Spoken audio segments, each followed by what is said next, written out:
Civic barrack রুমে মরে পড়ে আছে। হ্যাঁ, ফুলবাড়ি ডাবগ্রামে সিভিকদের ট্রেনিং চলছিল।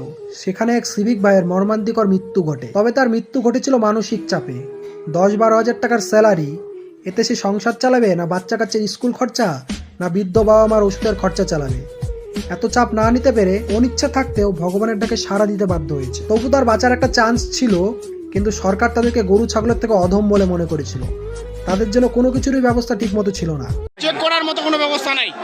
আদৌ কি সে মারা গেছে কি যায় নাই। অ্যাম্বুলেন্স আস্তে আস্তে কয়েক ঘন্টা দেরি। তার অসুস্থ হওয়ার 2 ঘন্টা পরে অ্যাম্বুলেন্স পৌঁছেছিল।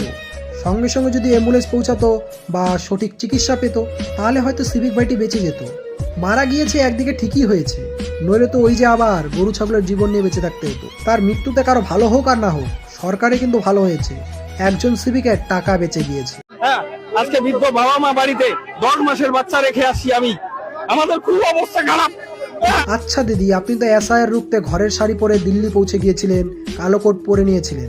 এই গরু ছাগলগুলোর জন্য কি আপনার মায়া হয় না? আপনার বুক বেদনায় ভরে ওঠে না? না, এখানে আপনার কোনো ফায়দা নেই।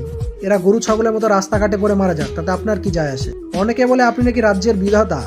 বিধাতা কাকে বলে জানেন? সবার উপর সমান নজর দেয়, কারো দিকে বেশি কারো দিকে কম না।